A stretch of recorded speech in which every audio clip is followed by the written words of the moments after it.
कुष्मांडा माँ दुर्गा जी के चौथे स्वरूप का नाम है कुष्मांडा। अपने मंद और हल्की सी हंसी के द्वारा अंड अर्थात संपूर्ण ब्रह्मांड को उत्पन्न करने के कारण उन्हें कुष्मांडा देवी के नाम से जाना जाता है और अभिजित किया जाता है।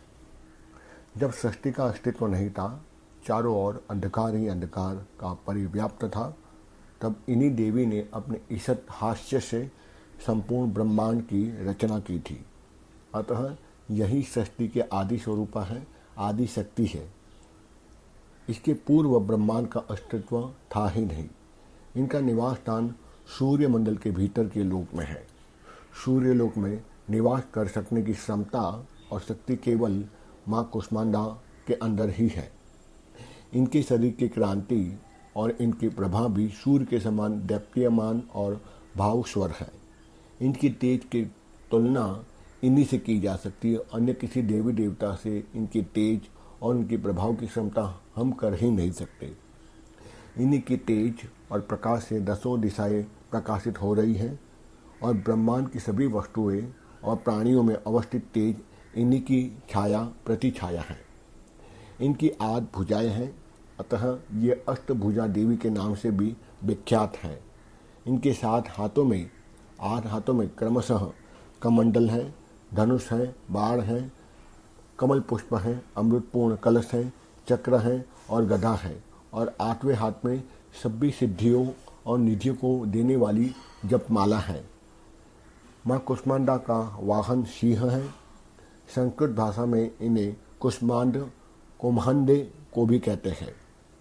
बालियों में कुम्हंडे की बलि इन्हें सर्वाधिक अतिप्रिय है। इन्हीं के कारण ये कुष्मांडा कही गई है।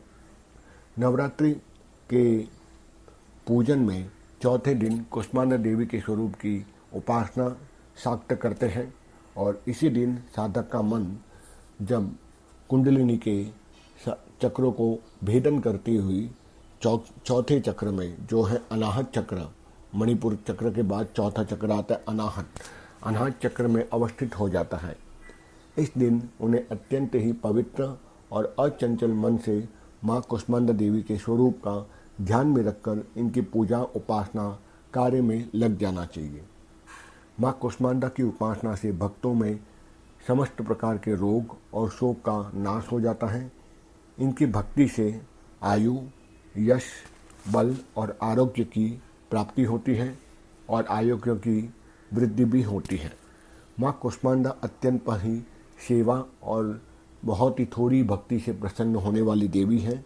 यदि मनुष्य सच्चे हृदय से इनकी शरणागति स्वीकार करते हैं तो फिर अत्यंत सुगमता से परम पद की अर्थात मोक्ष की प्राप्ति हो सकती है।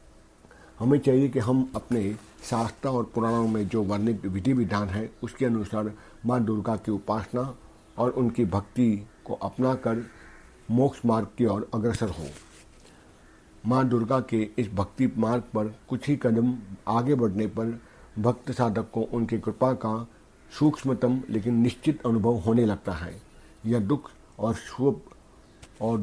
सुख स्वरूप जो संसार है उनके लिए अत्यंत सुखद और सुगम बन जाता है, क्योंकि माँ दुर्गा की उपासना मनुष्य को सहज भाव से भवसागर को पार उतारने के लिए सर्वाधिक सुगम और सर्वश्रेष्ठ मार्ग है।